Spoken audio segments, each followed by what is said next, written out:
Good morning, Alex and friends. I'm Grace. Today is Wednesday, June 11th, 2025, and you're listening to Alex's News.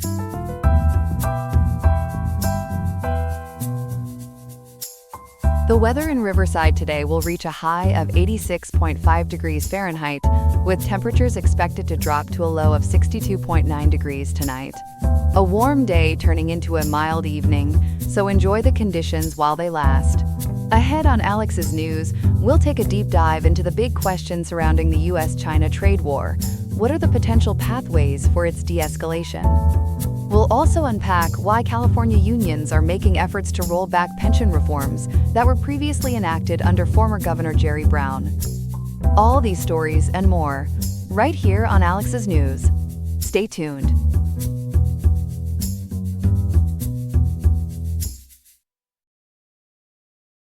Welcome back, everyone. We begin this morning with some potentially significant news out of London regarding the ongoing trade relationship between the United States and China. After 2 days of intense negotiations, an agreement in principle on a framework to resolve their trade disputes has been reached. This is a development that many are hoping will help de-escalate what has been a very contentious economic relationship. Joining us now to break down the details is our trade reporter, Ethan. Ethan, great to have you with us. What exactly does this agreement in principle mean? Grace, it's a huge step toward calming the waters, so to speak, in the US-China trade dispute. What we know, according to reporting from NPR and CBS News, is that U.S. Treasury Secretary Scott Bessent, Commerce Secretary Howard Lutnick, and Trade Representative Jamieson Greer led the U.S. delegation in London. On the Chinese side, it was spearheaded by Vice Premier He Lifeng. Both Secretary Lutnick and China's Vice Minister Li Chenggang confirmed that this framework is designed to implement what's being called the Geneva Consensus. Essentially, it means they have a foundational plan moving forward, but the specifics are still being ironed out.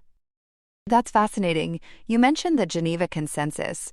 Can you remind our viewers what that was and why these new London talks were even necessary? Absolutely, Grace.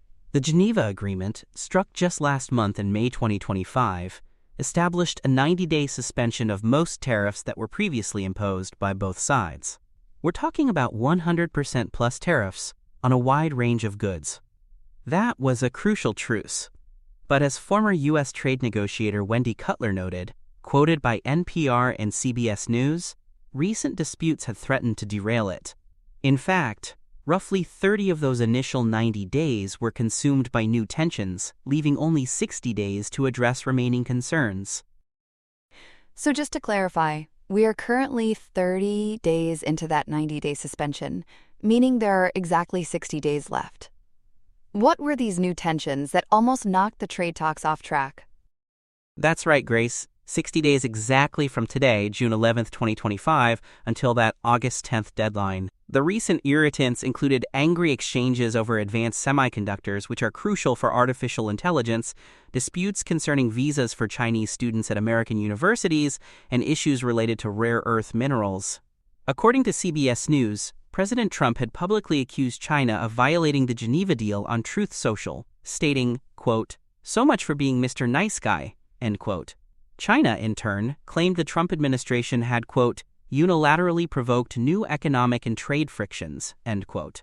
Fortunately, a phone call between President Trump and Chinese leader Xi Jinping last week helped to calm those waters and pave the way for the London discussions, as reported by NPR and ABC News. It sounds like the trade winds were certainly blowing hard there for a while. So what specific economic issues did the London framework attempt to tackle? The primary focus appeared to be on resolving disputes over mineral and technology exports. Specifically, the U.S. restrictions on advanced semiconductor technology and China's export controls on rare earth minerals. For our viewers, rare earth minerals are critical components for everything from electric vehicles to smartphones and defense systems. And China is the world's largest producer. According to sources cited by bbc.co.uk,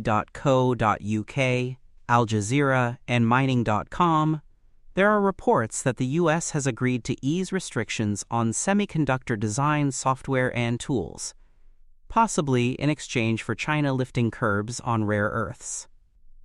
However, Wendy Cutler pointed out to NPR that it would be unprecedented for the U.S. to negotiate on its export controls, which China has been raising for nearly 20 years. That is a significant point. Given the history of U.S.-China trade deals, particularly the January 2020 Phase 1 agreement where China only fulfilled about 58% of its commitments, what about enforcement and accountability mechanisms in this new framework? That's the million-dollar question, Grace, and it's a critical one. According to an analysis by the Peterson Institute for International Economics, China did not purchase any of the additional $200 billion in exports as promised under the two-year Phase 1 agreement. As of today, June 11, 2025, specific new enforcement mechanisms for the London framework have not been publicly disclosed. Sources like NPR, The Hindu, CBS News, and Al Jazeera indicate that further details are not immediately available. The primary enforcement mechanism explicitly mentioned is the looming August 10, 2025 deadline. If a more comprehensive agreement isn't reached by then, we could see a snapback of tariffs to their prior, punishingly high levels, as reported by economictimes.com and AP News. That's just 60 days away. So, effectively, the threat of renewed high tariffs is the main stick to ensure compliance. What models of enforcement from other trade agreements might analysts be looking at as potential solutions for future U.S.-China deals? Exactly, it's a blunt instrument, but a powerful one. Analysts, including those from the Peterson Institute for International Economics and Brookings.edu, often point to models like the United States-Mexico-Canada Agreement, or USMCA, which replaced NAFTA. The USMCA introduced the Rapid Response Labor Mechanism. This is a facility-specific tool that has successfully compelled compliance on workers' rights in Mexico. For example, the U.S. government has considered 17 out of 22 referred cases successfully resolved, according to Esther.gov and Dole.gov. The USMCA also has a more effective state-to-state dispute settlement mechanism that makes it harder for parties to block panel formation. While these are suggestions for future comprehensive agreements, their inclusion in the current London framework is unconfirmed. A lot to unpack there, Ethan. Finally, what's the broader economic outlook, and what's the next step after this agreement? Well, Grace, the World Bank recently cut its projections for U.S. and global economic growth due to a rise in trade barriers, making a resolution to this dispute all the more critical, as noted by NPR. The Trump administration's second term saw the trade war escalate earlier this year, with U.S. tariffs reaching up to 145% on Chinese goods and China retaliating with tariffs of up to 125% on American products, according to Time.com.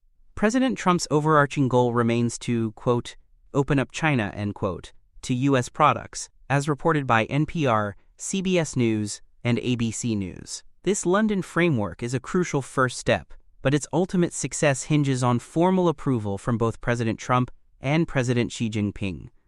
Further details regarding its implementation and plans for a potential next round of talks are still pending, according to CBS News and ABC News. However, global markets have reacted positively, reflecting cautious optimism. Thank you, Ethan, for that incredibly detailed breakdown. A lot of moving parts in this global trade puzzle. We appreciate you keeping us in the loop. That was story 1 of 2 this morning. We'll be right back with more after the break.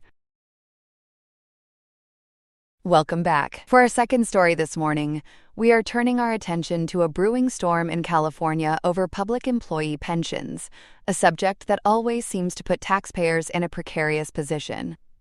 For a closer look at this complex issue, we go to our reporter Chloe, who has been keeping a close eye on the battle lines being drawn in Sacramento. Chloe, what's sparking this new pension debate?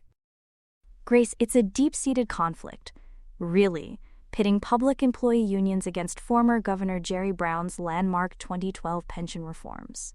At the heart of it is a significant legislative push by unions, particularly public safety unions, to roll back key provisions of Brown's Public Employees Pension Reform Act, or PEPRA.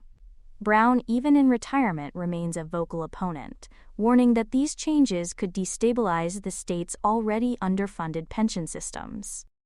So PEPRA was Brown's response to the state's financial struggles, specifically after the Great Recession. Can you remind us what his reforms specifically entailed for new hires? Absolutely, Grace. PEPRA was enacted in 2012 following the Great Recession, which saw the California Public Employees Retirement System, or CalPERS, lose a staggering $67 billion. Brown's goal was to shore up these funds by reducing costs and increasing fiscal responsibility.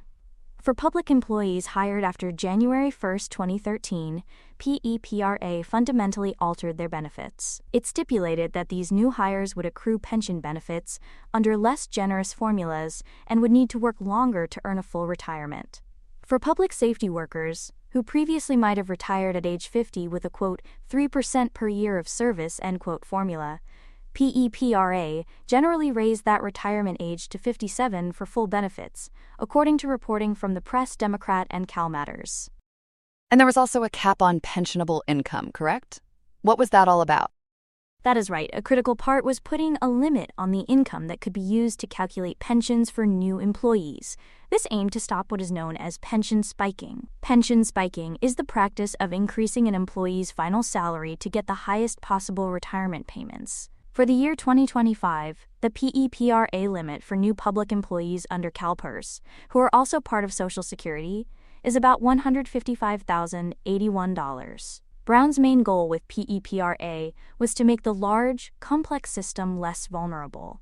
This was also to prevent future financial problems from becoming a burden on taxpayers. He stressed that the big danger of pensions is that the risks appear later. This happens when the current lawmakers and advocates are no longer active. This information has been widely reported by the Press, Democrat, and Cal Matters. Now, these unions are trying to amend PEPRA with Assembly Bill 1383, or AB 1383. What are the key changes they are proposing? Yes, this bill, led by Democratic Assembly member Tina McKinnon of Inglewood, is the latest attempt to amend PEPRA.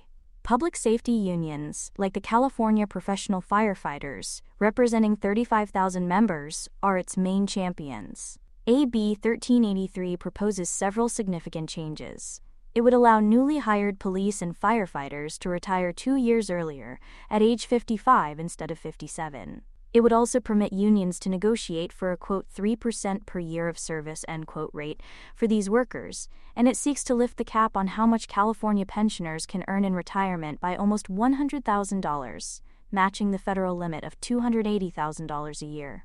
This cap increase alone is projected to cost government agencies and workers over $300 million annually in new payroll expenses, and the bill could increase the present value of future benefits by an estimated $5.3 billion across all state, school, and local agency plans, according to sources like the Press, Democrat, Cal Matters, Legiskin.com, Palo Alto Online, and Reason.org. Wow, those are significant figures.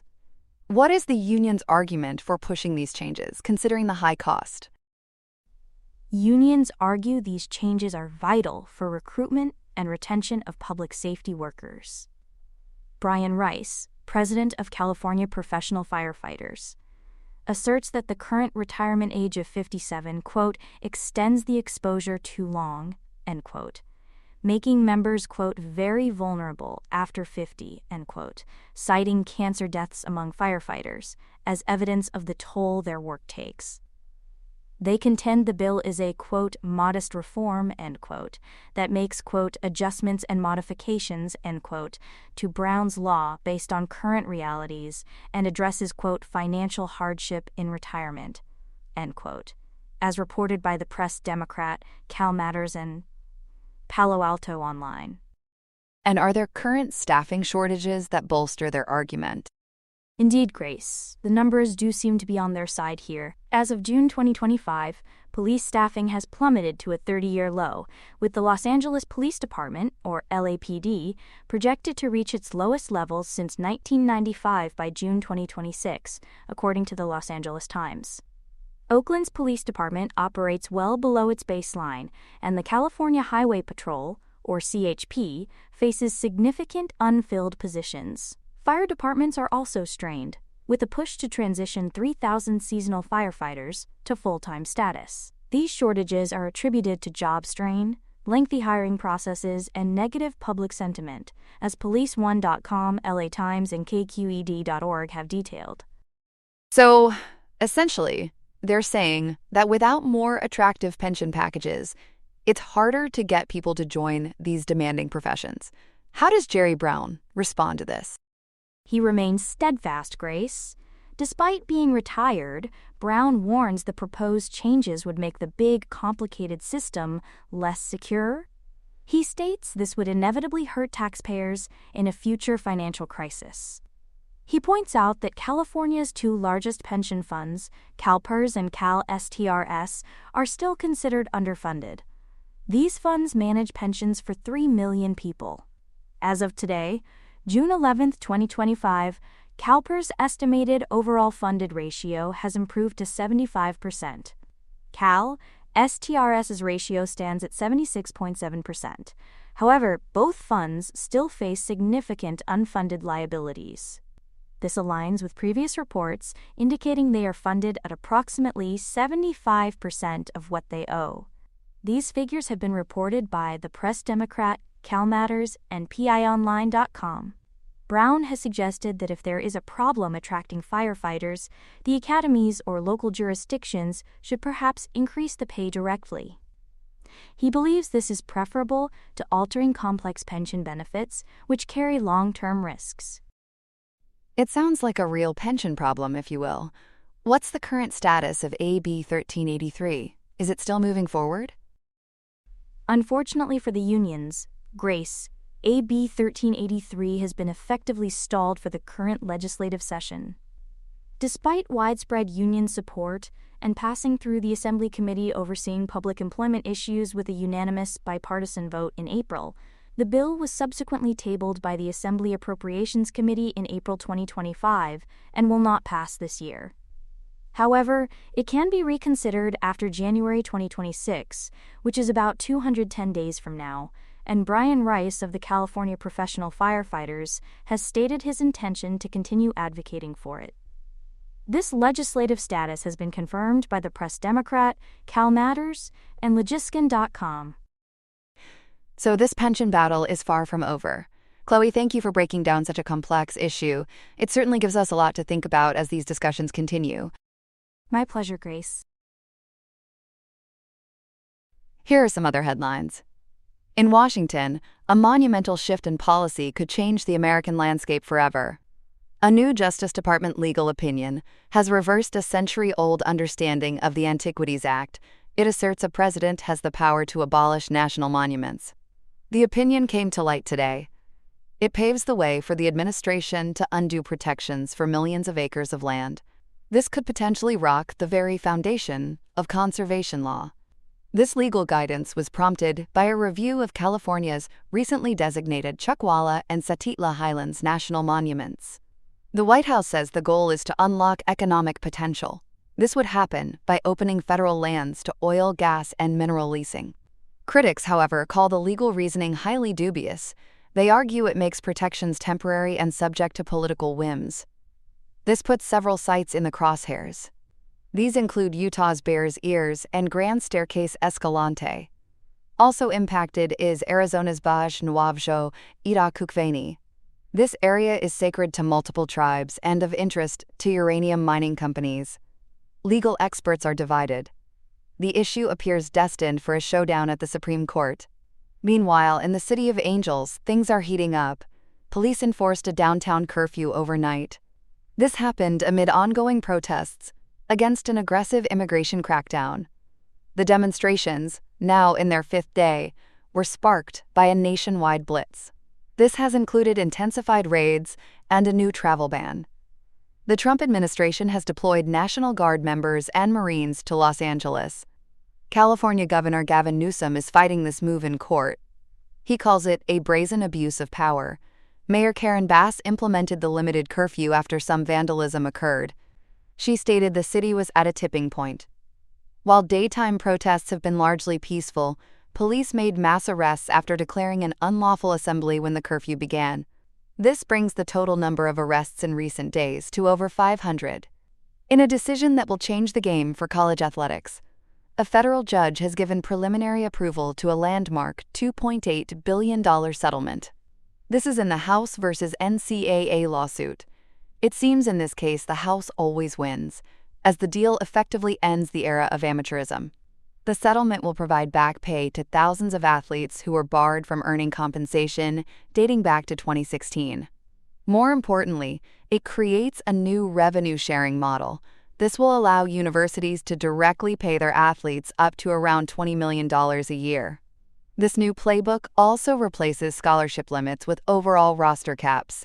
This raises concerns about the future of non-revenue sports.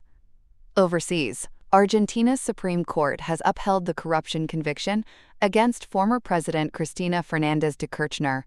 The ruling confirms her 6-year prison sentence. It also confirms a lifetime ban from holding public office. This effectively ends her political career. The case centered on the fraudulent awarding of public works contracts during her presidency. Fernández de Kirchner has exhausted all her appeals. She has denounced the verdict as political persecution. The current president, Javier Milei, celebrated the decision online.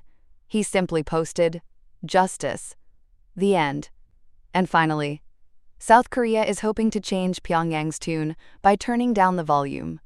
Seoul has halted its loudspeaker propaganda broadcasts across the border into North Korea. The move, by the new liberal administration, is an attempt to de-escalate tensions and restore trust. The broadcasts blasted K-pop and critiques of the northern regime. They were restarted last year. This was in response to North Korea sending thousands of trash-filled balloons into the south.